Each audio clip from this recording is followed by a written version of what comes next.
Definitely, it's something I actually thought about this weekend for like really, I feel like the first time. You know what I mean? Like realizing how close it is, like how this all what what you dream of, what you're planning for, what you're talking about all off season, all season, and now to be that close, it is hard. Like it's this weekend was when I was like, okay, like we're here, but Monday it was very clear in the building that like that's not the focus yet though. You know what I mean? Like it's exciting that it's here, but that's not where we're heads at now because we have to take care of Illinois first.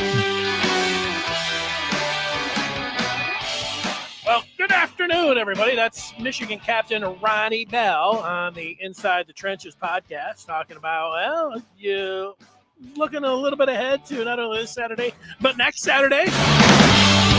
Pretty honest answer there from number 8 for the Wolverines. Yeah, he thought about it a little bit. I want to welcome everybody in. Yeah, you're thinking about it a little bit as well.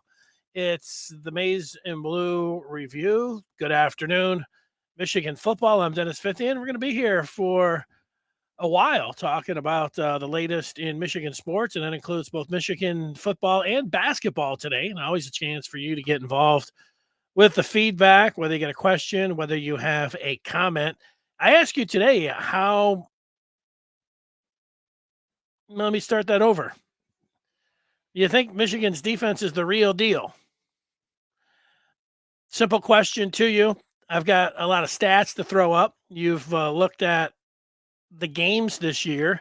You're probably aware of the gaudy numbers, especially that the defense, the offense has put up some pretty big numbers as well. And, here you sit 10-0 going into the home finale, getting ready for Ohio State the week after, right there in the college football playoff mix, everything that you want. It's a lot of fun, man. You got to, you sit back there almost every other year. You're sitting here thinking, and maybe even more than that, you're like, oh man, this and that, if that would have happened, look at this. But, right now, it's exactly where you want to be, controlling your own destiny if you are Michigan. Now, before I tell you what we're going to talk about, I want to tell everyone out there that if you want to know what's going on with Michigan sports right now, we've got something for you, and that is the Maize and Blue Review.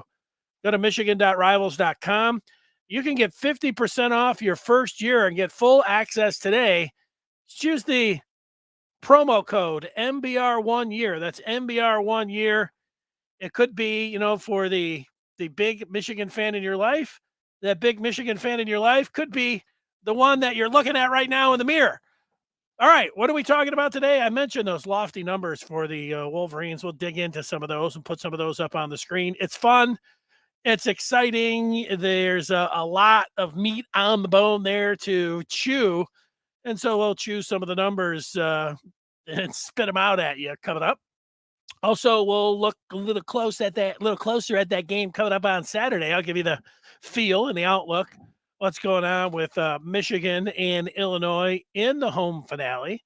But we're going to start out talking about the Michigan basketball team who was in action last night, and they take on Pitt in the Legends Classic out at the Barclays Center in Brooklyn, New York. And if you didn't watch that game or you're wondering about Michigan, I'll give you a little recap of what I took away from that game.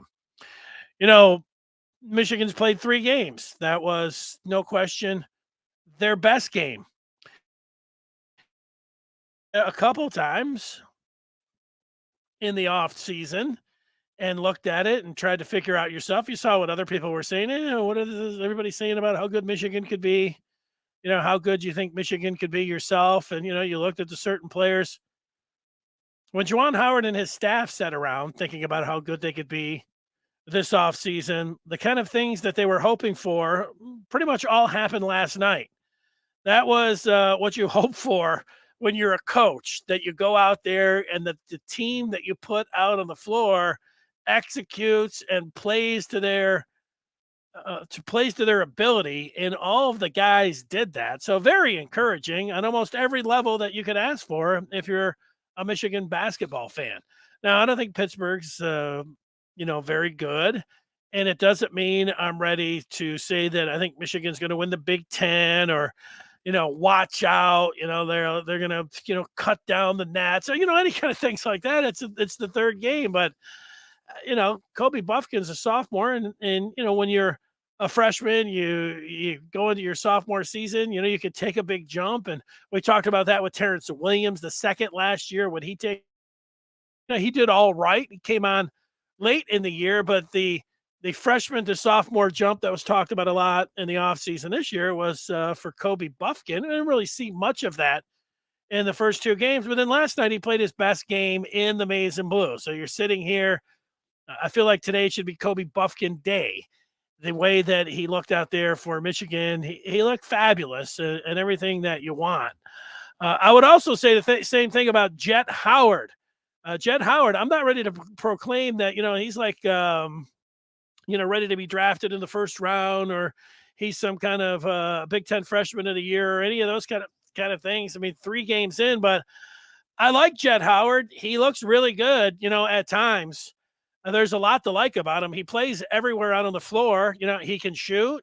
In the first half, he was taking the ball to the rim, a series of different moves and cuts and Euro steps and finger rolls and throwing it off the glass. I was very impressed by Jet Howard last night. And then Howard and Terrence Williams II coming out in the second half, kind of like the Michigan football team, playing their best ball. And immediately in the third, and they went up by double digits after being up a half dozen at the half. And Howard and TW2 with a little flurry there at the start. Michigan never looked back.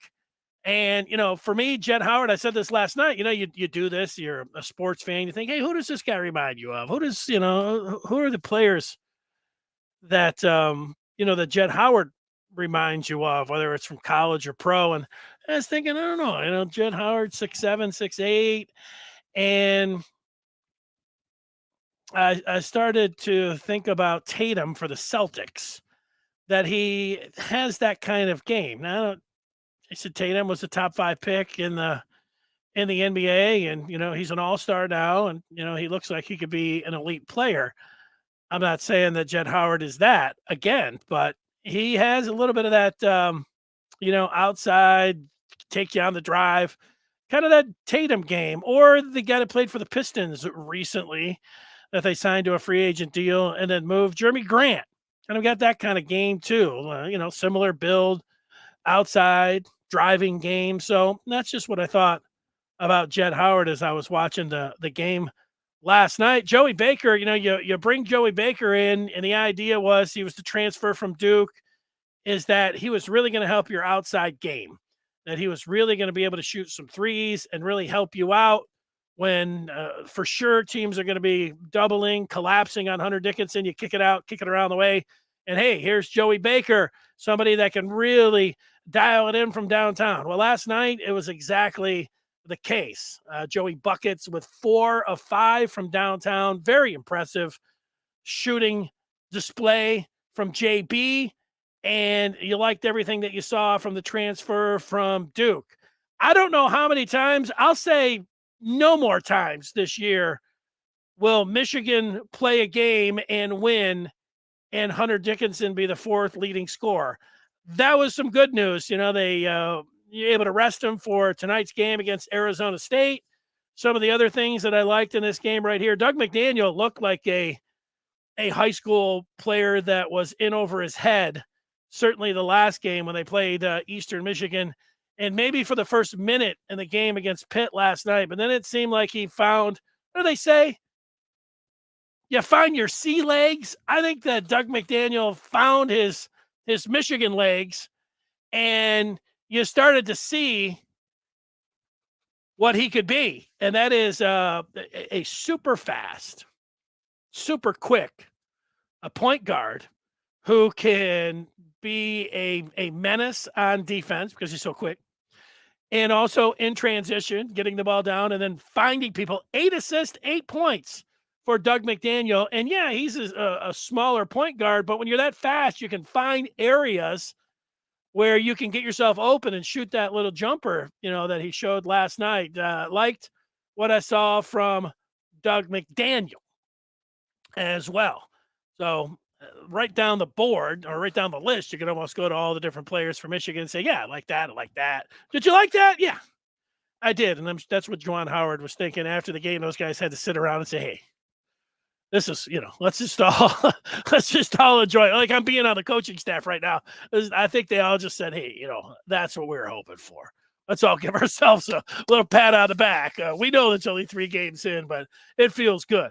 And again, we'll see. Now they come right back tonight and they play Arizona State, and it is the Frankie Collins game, the Michigan transfer from last year. And Frankie's gone out to Arizona, and in his now first 4 games, he led Arizona State last night in scoring. He's led Arizona State the first 3 games prior to last night in scoring. He's playing the most minutes. He's rebounding the ball, and he's dishing it out. So he's their best player. He didn't take the most shots last night, but Frankie, this is – I think Frankie left Michigan because I think he wanted Juwan Howard to hand him the ball sooner than he did last year. And I think that he also in the offseason was expecting just to be like, hey, this is going to be my team and, anoint me. I'm the man kind of thing. And, Michigan went out and got Jalen Llewellyn to help as a transfer from Princeton. And I think Frankie was like, hell no, I'm out of here. Let me hit that portal. And he went out and found somewhere that somebody would just say, hey, here's the ball, run our team.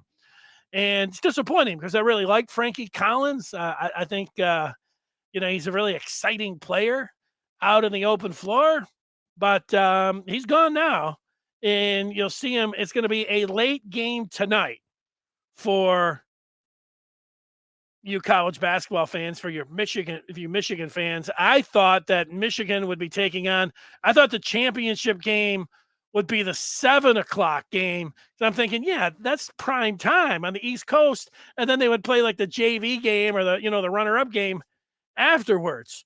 But I guess it makes sense. You get the JV game or you get the consolation game first and you get everybody in there. And then, you get the championship game of the Legends Classic. I think they should have started this one a little bit earlier. So you could see them tip it up around 9:30, but you could be waiting out to 10 or waiting around even past 10. And you remember the other night when it was Tuesday night that Michigan State was playing Kentucky, and then you had Duke and Kansas. They're in the tunnel. They're waiting around. Well, it was a long game, and then it went into overtime. Then it went into overtime again. So who knows when they're going to tip it off? They're at the mercy of the first game. But Michigan is a 7.5-point favorite against the Sun Devils tonight. And it's the Frankie Collins, I guess, revenge game. He had 15 last night. Let's see how Michigan does against Frankie. That's what I saw. Let's see what if anybody else wants to hit on anything Michigan basketball wise. I do have the question out there, football. Just how good do you think the Michigan defense is? That's what we're going to get to coming up. And Count 22 saying I snuck that post game in early last night, missed it. Great game. Love Buffkin's defense. Only negative, the ref stealing a half from Jet. Okay, yeah. Refs are going to blow their whistle. Refs are going to miss some calls. So, yeah, I didn't have any negatives. I didn't really see any. But, the refs are going to, what do they say? I usually don't like saying this. Like people say 5 stars are going to 5-star or refs are going to ref. But, refs are definitely going to blow their whistle. And Richard's already talking about football, seeing if Michigan can beat the team that's kind of playing, trying to emulate them, play the same kind of ball. Brett Bielema wants to play the same kind of ball as Jim Harbaugh. I get that. And so, there we are. Here, it's just for I don't know if this is football or basketball. Chris is asking about my opinion about Michigan being able to get the number 1 seed. Also, what is the likelihood of those things that Michigan can control in that scenario happen? What is the likelihood those things that Michigan can control in that scenario? So I don't think you're talking about basketball. Number 1 seed, it's a long ways away. Win the Big Ten, win the Big Ten tournament. You're able to get one of those number 1 seeds to number 20 right now. I don't think you're talking about basketball. Let's make the transition over to football. We are going to talk some stats, but let's read some of these points by the people. So, what does Michigan have to do to get the number 1 seed? I think they would have to have Georgia lose, maybe in the SEC championship game. I think if that happened and Michigan beats Ohio State, I think that's the easiest path. I mean, that's seems pretty obvious. I think everybody could come up with that. Could Michigan then get the number 1 seed and overtake Georgia if both teams go undefeated? Georgia wins the SEC championship. Michigan wins over Ohio State. Could Georgia play lackluster enough and Michigan be impressive enough that they would move Michigan number 1? I think Michigan, I don't say never. I think it's highly unlikely, Chris, but I think it would be Michigan coming out and taking Ohio State and just going down to Columbus and putting them through the shredder. Running up and down the field on them, blasting them with their defense, where they look like everybody in the world is going to watch that game. It's going to be the highest rated game in college football history. And if Michigan goes out there and smashes them, people are saying this should be the number 1 team. Meanwhile, Georgia goes out and doesn't look all that hot. I think that's the way that, it could get done because, but the likelihood of both Georgia falling off without losing and then Michigan just playing super impressive over the next 2-3 weeks, they could win. I think, they've got a shot against Ohio State, but that's it. That's the answer to your question. Antoine did tell everybody that would listen before the season that the defense was going to step it up. He did. You got to give it to him for calling his shot. I thought he was being a little bit of a homer, but he said he was just calling a shot. And here he is sitting out here on the 17th of November looking pretty smart. Jason liked the game last night. He wants to see Baker and Jet on the floor at the same time, going to get each other some open looks a ton this season. I love the different picture there of Jason, I think, got his Michigan hat on. I like that Michigan hat.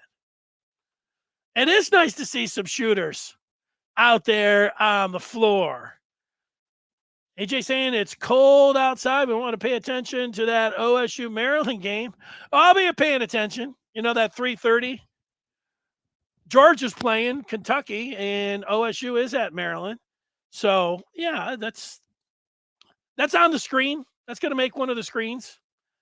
I get 2 screens going for Saturday and Sunday. Those will be the 2 screens. Ohio State, Maryland, Georgia, Kentucky. A little ability to flip back and forth. I can do that. Once I get to more than I've seen TVs, I've got a friend who has about as nice as TV as you can get. And, he can manipulate the screens and it's all one big screen, but then he can make it quads. He can make it triple. I mean, it's great. It's something that I would want one day, but I find myself liking just 2 screens. Once I start getting into more than that, I end up getting too distracted and I feel like I am watching them and I know what's going on. Like, oh, hey, here's the screen. Here's the play. Let me look over to here. Let me watch this one. And then we watch that one. But then I'll watch 2, 3, 6 hours of football, 3 screens, 4 screens. And I'll watch all these games and all everything that went on. But then when I'm done, somebody can say, hey, what did you think of this game? Or what was the turning point? And it's like, I'm not really sure. I just kind of watched it all happen, but I'm not really sure exactly how it all happened. I don't know if you're it could be a little attention deficit disorder or something. I don't know. It could be. I just go with the 2 screens now. I don't know why I needed to, reveal. Maybe that was a little too much sharing, for the people. More weather talk. Nice weekend. Could be dicey. Dicey weather. cold and wind isn't making it to College Park. You know where it is going to be dicey? I saw that I'm broadcasting from the Peach Mountain studio in Dexter, Michigan, in Washtenaw County, just down the road from Ann Arbor. And Dexter has made it to the semifinals in football. And I think they're playing in Grand Rapids. Well, I didn't look at the weather myself, but I've just been listening to enough people from Dexter. And they're saying that, there's going to be tons of snow. Maybe they should move the game. I don't know if they're thinking about moving it either indoors or moving it out to Washtenaw County. Hey, maybe to Dexter to play that game.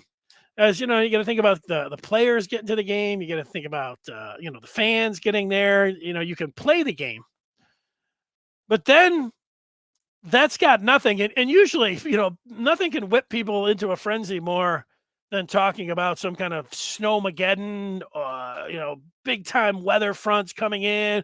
Oh my gosh, people go get water and batteries and whatever else. You just do it. It's kind of I think it's just part of the human experience. And maybe way back when you knew you hunted a couple extra buffalo and deer and whatever. I'm getting off track, but the buffalo weather does seem like it dwarfs all of the other snowmageddon talk, where they're expected from I think tonight to Sunday to get up to 6 feet of snow. That's 6 inches, not a foot. Sounds like a lot to me. 2 feet sounds like a lot. It is. 2 feet of snow is a lot. 3, 4, 5, 6 sounds like, like you're smashing every record that could possibly be out there. 6 feet of snow? How are the teams going to get? Are the fans? Is there going to be fans and the teams and 6 feet of snow? I don't know. It's definitely on my radar to keep an eye on what's happening there when it comes down to the weather. Now, Michigan right now, if you want to feel good about Michigan, just open up big10.org. Just open up NCAA college football statistics and just start looking at them, or watch this show in this particular segment. As Michigan, I waited until after the Penn State game because Michigan, their first 3 games, and then, you get into, hey, number 1 team in the country and all this, and then you played 3 games. It's like, all right, that doesn't really mean a whole lot to me. But it means something now. Like it's, here we are. Michigan's played 10 games, and just look at it. Here's from the football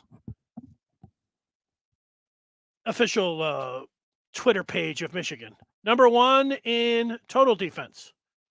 Number 1 in scoring defense. Number 1 in rushing defense. Number 2 in pass efficiency defense. And number 4 in passing defense. Now, that is pretty good. And, somebody asked me, it wasn't yesterday, it was the day before, how Michigan stacked up with the 97 team, the championship team.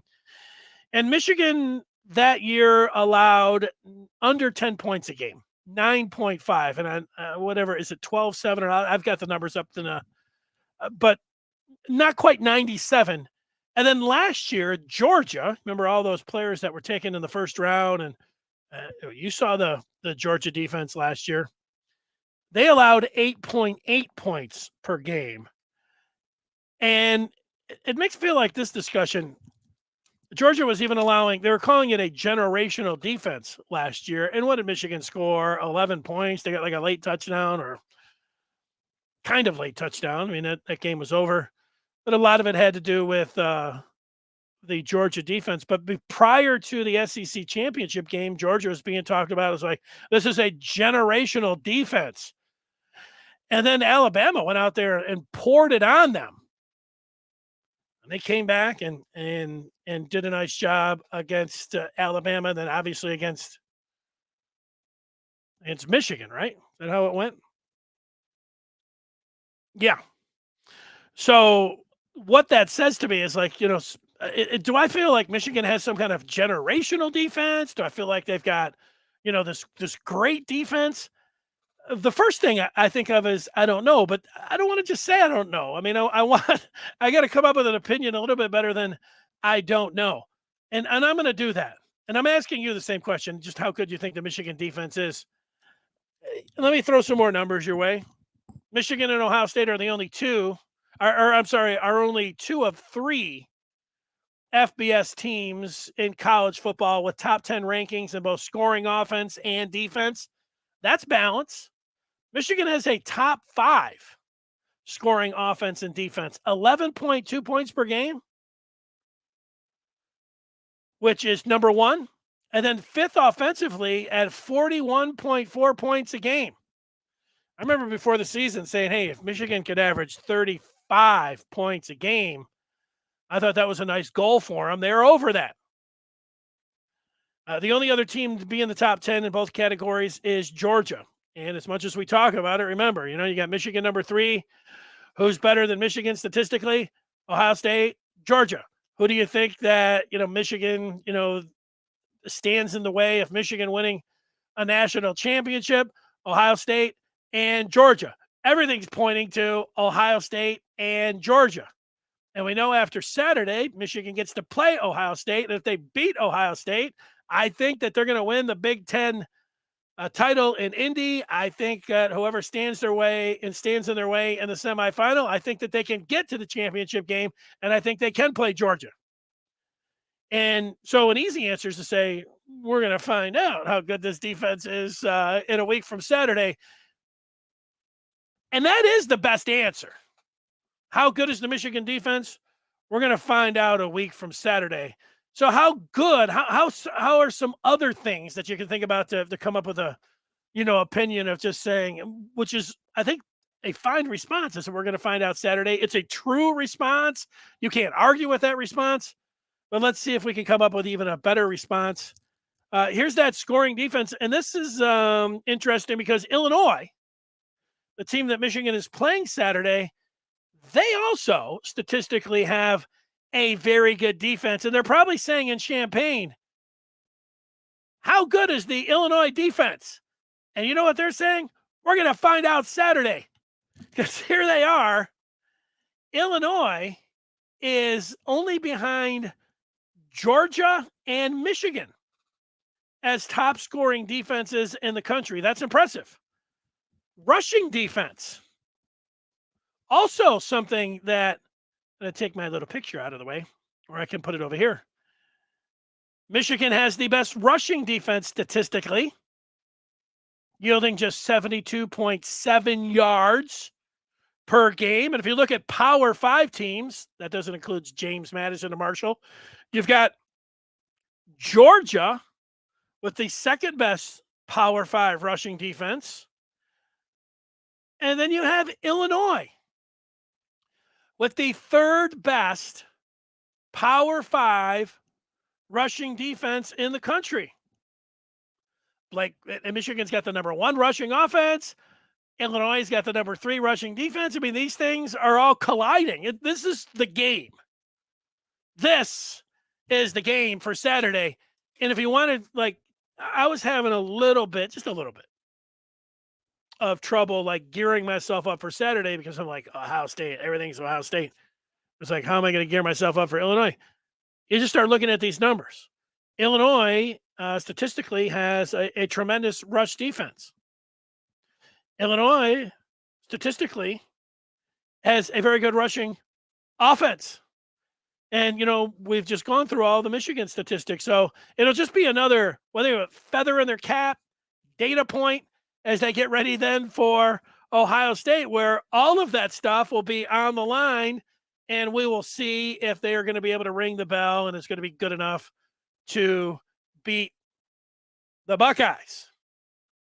And that's what it's coming down to. So, as great as Georgia's defense was last year, they tripped up against Bama.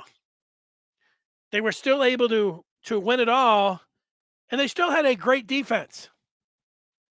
I don't think that Michigan is going to like shut out Ohio State. And when you think about, Michigan this year, Penn State's offense, Maryland scored 27 points on them. One of those touchdowns, was in the final minute. It counted. It's 27 points.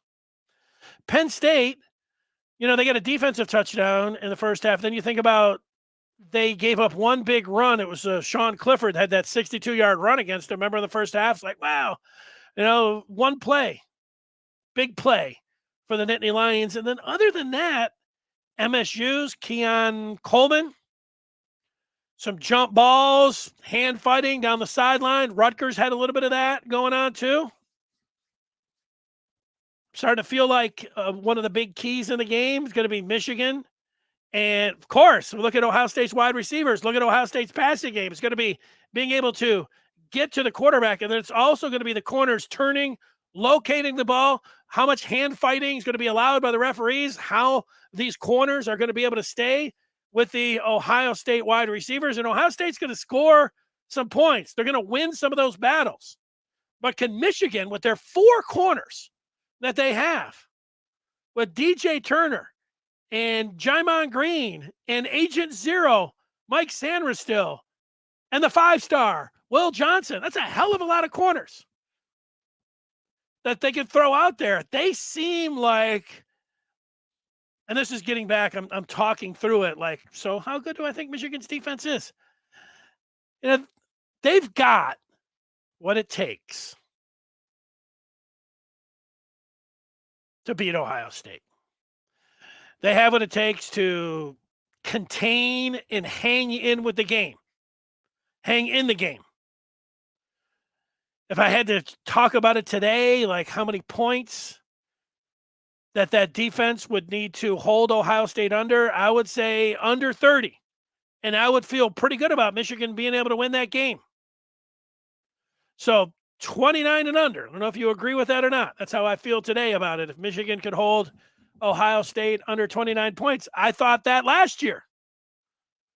And they held them to 27 points. Scored 42. So that's how I see it. I think they're pretty good. Another thing that I think about when you say, well, how good is a defense? And we look at all the statistics and we watch them this year. And admittedly, if you were on the other side and you said, they hadn't played anybody. Somebody said that to you. It's like, Michigan hasn't played anybody. We know they hadn't played anybody in their non-conference.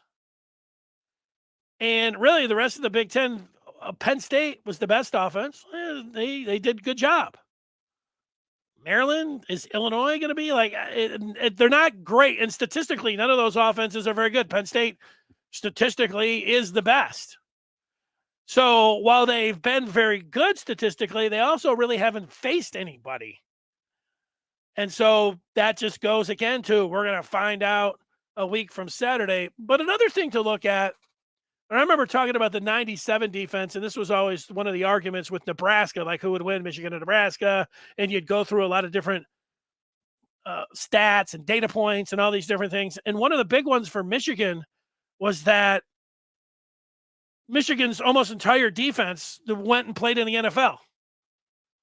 And Nebraska, I guess Scott Frost played for the Jets for a minute, and Kyle Vanden Bosch, and I don't know, Amon Green, was he on that team? There wasn't a whole hell of a lot of NFL talent. That's, that was just one of the things. Michigan had Charles Woodson. I think they would have won that game if they would have played Nebraska in 97.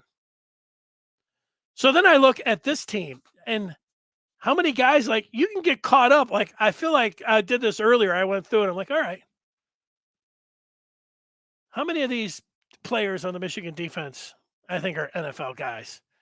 And you know what? I came away with a lot of them. But let's just say the guys I think for sure. I think Mozzie Smith and Chris Jenkins, the two Michigan tackle, two guys inside, I think both of those guys are going to play in the NFL. You can call me crazy. I think that Mike Morris is going to play in the NFL. I think Yabi Anoma is going to play in the NFL. There's 4. So then I get to Taylor Upshaw, Jalen Harrell. Harrell looks like a pro to me. Upshaw, is he good? He hasn't had the greatest year. So, okay, you're going to have to catch on as a free agent. That'd be one. I'm not going to say, Upshaw's, he'll get taken in the 7th round. Maybe he will. I don't know. But I think Harrell will. He looks like a pro to me. How many is that? Anoma, Morris, Jenkins, Smith. There's 4. Junior Colson. I think Junior Colson is going to be a pro. Now, Mike Barrett's played tremendous this year. I'm not going to count anything out. I'm not going to count Mike Barrett out, but I'm going to put him over with Taylor Upshaw just for a second. So now I get to the secondary. I think both Turner, Green, Sandra still, and Will Johnson ultimately. Give me half of those guys. You want to give me all 4? Give me 2. Turner and Johnson. I think Green's going to be a pro, but so I'm up to 5. I'm up to 7, and that's just taking half of the corners. So now I got some safeties. Rod Moore, pro. There's 8.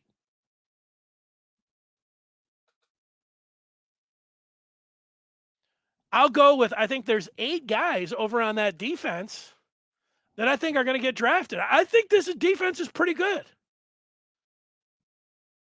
Now we'll find out about this 8, and if they're going to be good enough this weekend and the following weekend. But I think they have a lot of pros on the defensive side of the ball.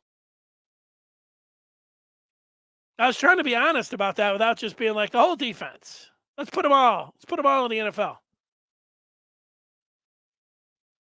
I think the case for 8 of them is 8 is enough. 8's pretty good.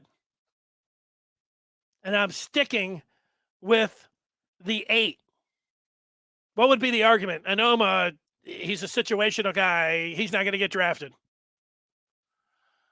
I don't know. Anoma looks like the kind of guy that's going to go and test at the combine, and wherever he is at the end of this year, he will be like one of those guys that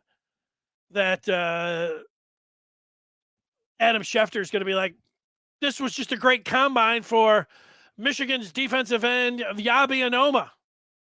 He is now being considered and being talked about as a 3rd round, potentially 2nd, or something like that. He'll test well.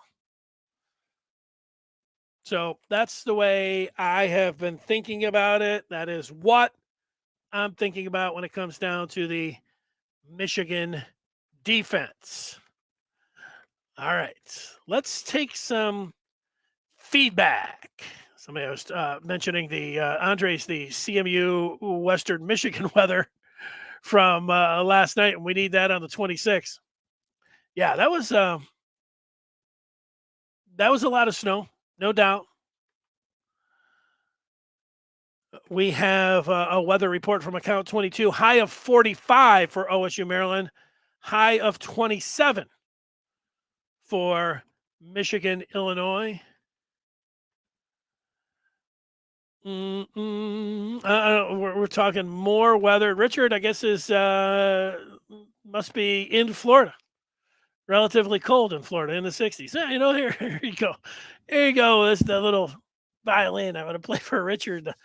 Like, I got so many of my friends that live down in Florida, and I always see them like on Facebook. They'll show the rest of the country, and the rest of the country is like all in blue, super cold, deep freeze, and then just down at the bottom, it'll be Florida. They got a big sun down there, 75 degrees.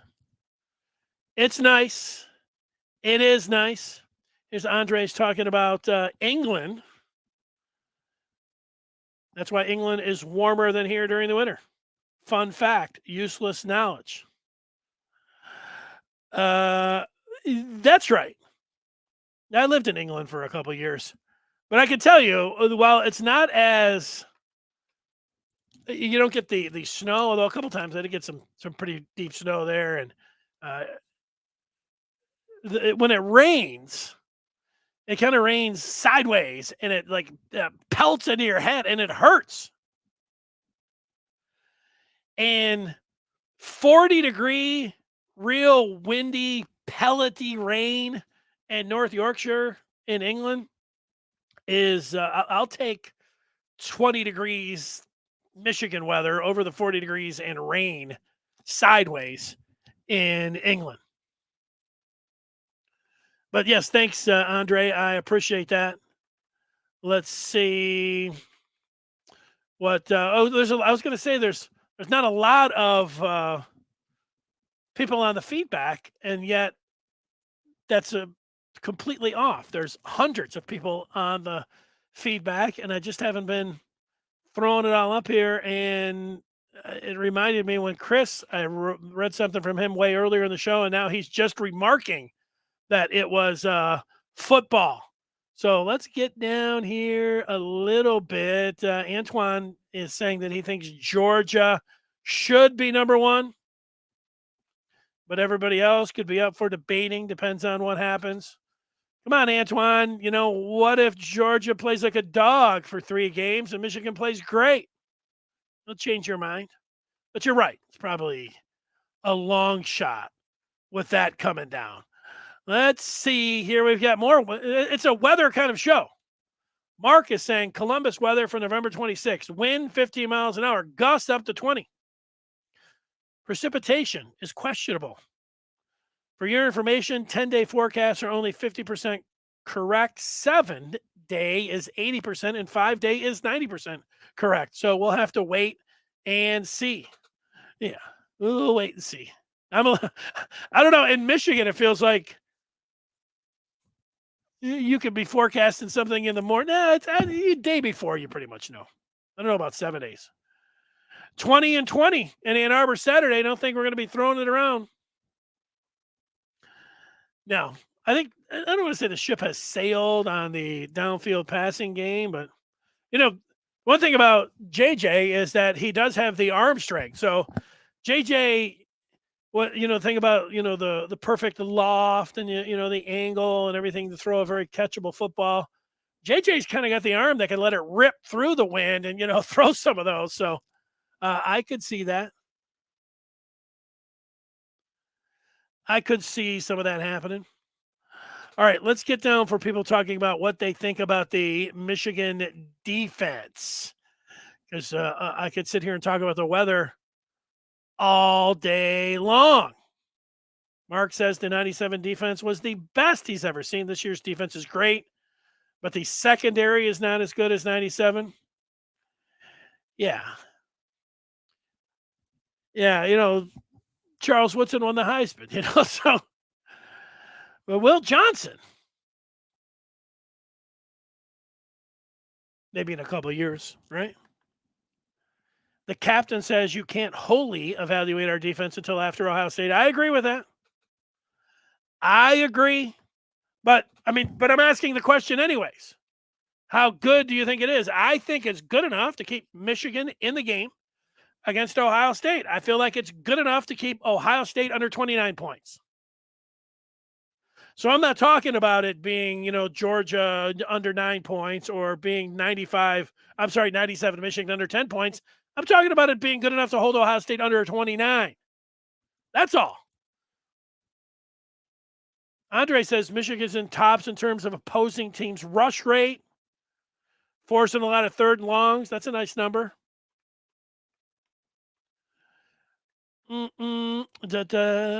So, yeah, we're all, I think we all agree. We're just going to have to wait and see. But that's not a lot of fun. And I've got, I'm doing daily shows. So what if I just come out? Let's just wait and see. Just wait. I will speculate a little bit. We'll look at some of the numbers. What's Blake saying? He's got a game plan for Maryland. It would be to give the ball to that 240-pound running back that they have. Don't understand why they stopped giving him the ball when they played Michigan. Yeah, I have not watched Maryland much since Michigan. That's it. People asking about injuries. We're going to wait and see. Jason, you want to see? That's another one. There's another wait and see. Here's somebody bringing up something about Illinois. Mark says, for your information, Fithian is a village in Oakwood Township, Vermilion County, Illinois. Well, I got to tell you, Mark, there is, in fact, a Fithian, Illinois.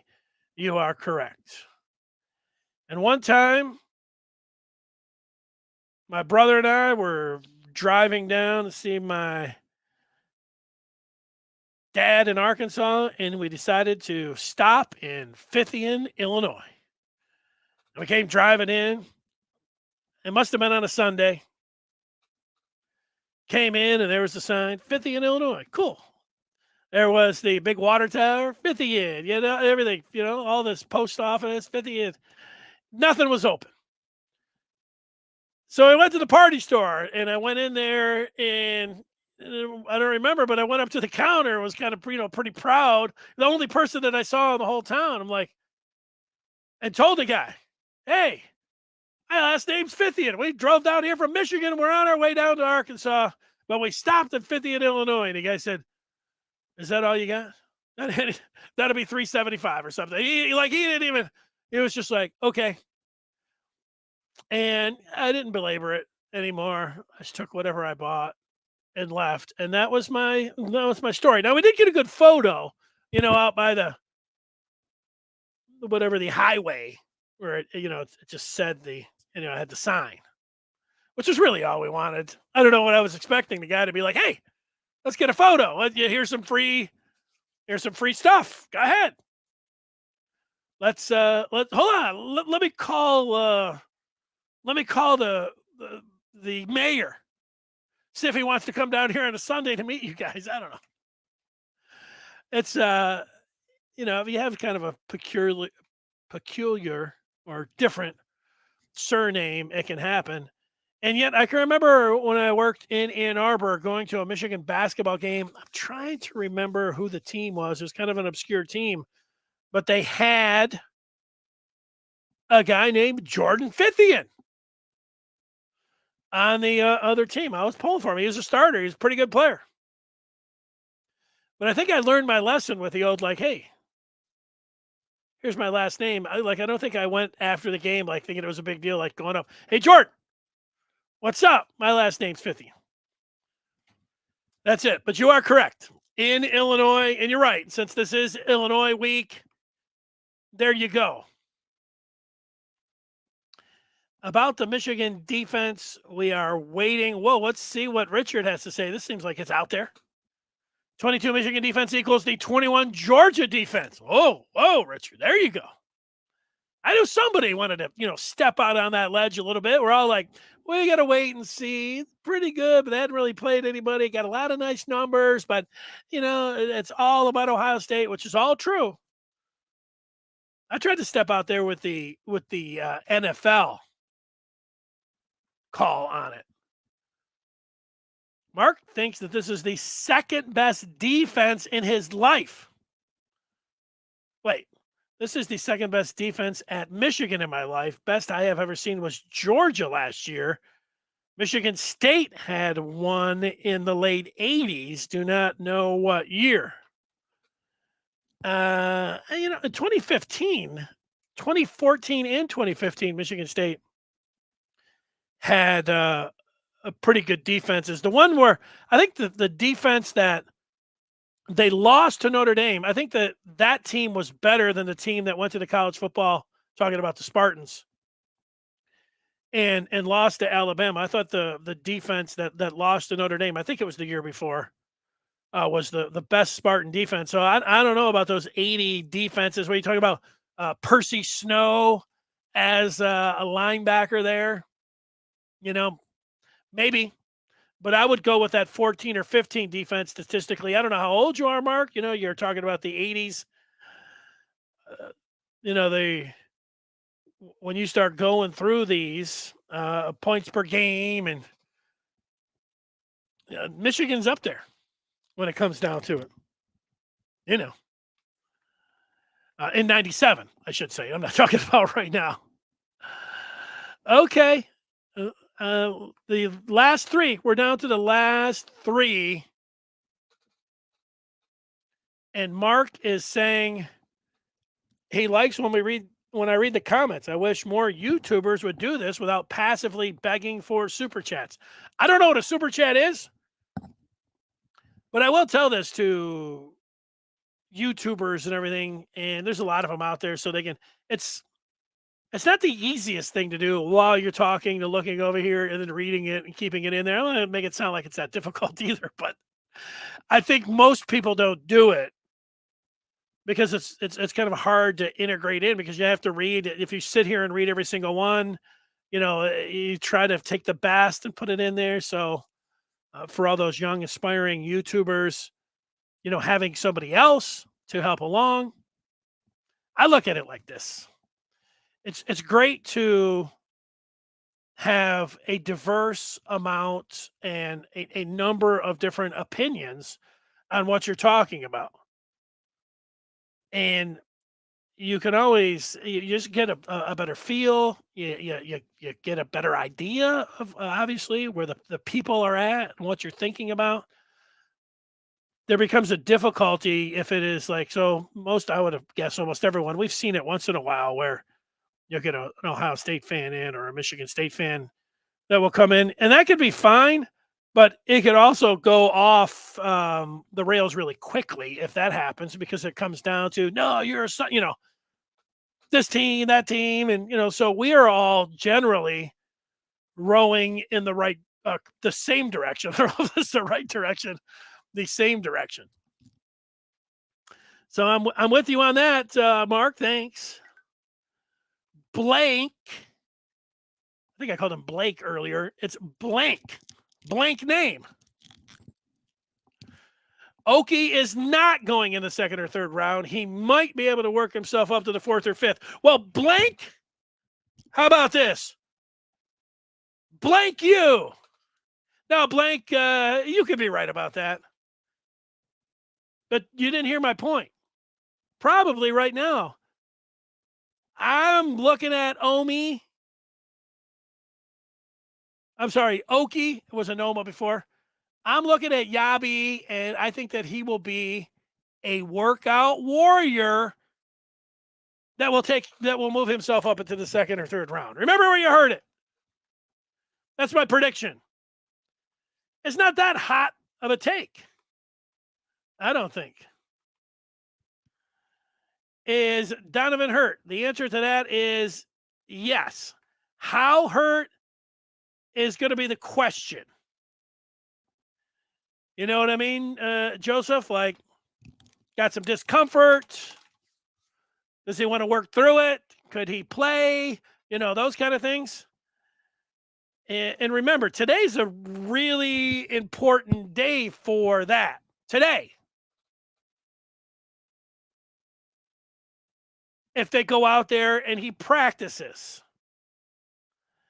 So anybody that wanted to say some things like before, trending in the right direction, all that, these are the important days. Because by tomorrow, they're just doing walkthroughs. Today's the last day that they'll do something. They get them out there and to make that decision. So that decision is probably being made right now. Now, the severity of, maybe they made the decision. I think it was close enough, at least with the things that I have heard. It's close enough where it could be up in the air. Where today would probably be a big day, and I know some of you guys, you're listening to some of these YouTubers and things that come on here, and these guys are saying some wild stuff. Like some dude last week was saying, and I don't know who he is. He was saying that Corum was hurt and they're going to sit him out last week. And I was like, I didn't hear that. Somebody's asking me on the chat. And I thought, maybe they're just trying to pull my leg or something. But then I saw it more and more as it went up the game. And then people were referencing like, well, this dude said it. And I'm like, I don't know who that dude is. But, you throw a bunch of things out there, see what happens. So Joseph is just hoping in 9 days that Schoonmaker and Edwards. Yeah, well, we'll see. It's hard to know. It's hard to know about that. Let's go and there's it's good. Blank name. I don't know. I think this is the first time that you've ever joined in, but man, you've got good stuff to say. Well, let's see what blank name is saying here. I think is he talking about this show that I need more production? Maybe Belichick likes to be the smartest guy in the room and reaching for guys off the board. No, you're calling back. I thought you were talking about this show that needs some more production. You could be right about that. No, you're talking about Okie. Let's be honest about this, blank. Let's see, you were saying fourth or fifth. I was saying great workout second or third. Let's say third or fourth. We'll meet in the middle. And then let's say you're right, somebody like Belichick. But, one thing, there's a couple things that are coveted that we know right now as we sit here today in the NFL, in college football, and all levels of football. It is a quarterback-driven league and game. And being able to get to the quarterback is very important. And Anoma's superpower, if we're looking at his skill set, is rushing the quarterback. So he has that. You think of Judon, you're talking about the Pats. You think of Uche, who played for Michigan, and the ability that he brought to be able to straight line and come off the edge, get to the quarterback. That's what I see from Okie. Let's be honest. Like Okie goes out there and grabs Stroud and throws him on the ground a few times. People are going to be talking about him as even a higher pick than you and I are, settling on as a third-round pick. It gets us to moving to Ohio State again. You play great in that game. It means everything. It means everything for Michigan this year. It means everything for the players. It means everything for the fans. It means everything for the game. It means a lot. So, we got to do something. In the meantime, we'll watch Michigan play Illinois this Saturday. And then next week's going to be wild. That's my prediction. I'll be screaming, and maybe that's just take it down a level or two, because if I feel like I'm going to be way up here, maybe I purposely try to be down there, and then I'll be like Okie right there in the middle. I'll have it at a third round pace. We'll see. All right. Was there anything else? Oh, I've been talking about the game against Illinois. I've got an early prediction. I put it up here. This is my feeling today, right now, on Michigan, Illinois on Saturday. Michigan is an 18.5-point favorite. I've seen 17.5. I have Michigan winning the game by 15. I think both teams slugging it out, grinding it out, grounding it out, seeing who can run the ball, who's the toughest. It's this kind of game. 20-mile-per-hour winds, 20 degrees. It's going to be chilly. Michigan wins it 25-10.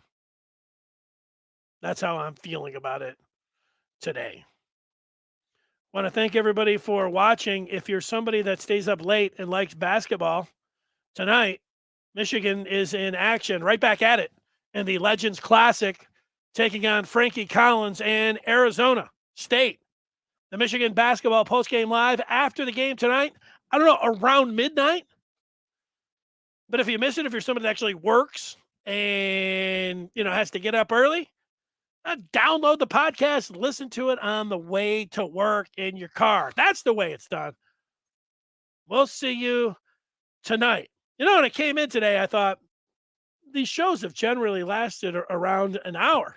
And I want to thank all the folks that get in and leave the feedback, because if I just sat here by myself, I don't think I would be talking for an hour straight. What helps is that I talk and then I look over and say, hey, here's what Mark has to say. Here's what Richard or Christopher or blank name is on about. Here's how they're feeling about the game. This is what the people are thinking. And then I can respond to it and I can have a little fun. If it was just me sitting here looking into the screen, it wouldn't be that long. So I want to thank everybody for joining in the chat and leaving the feedback. It really helps. I like it.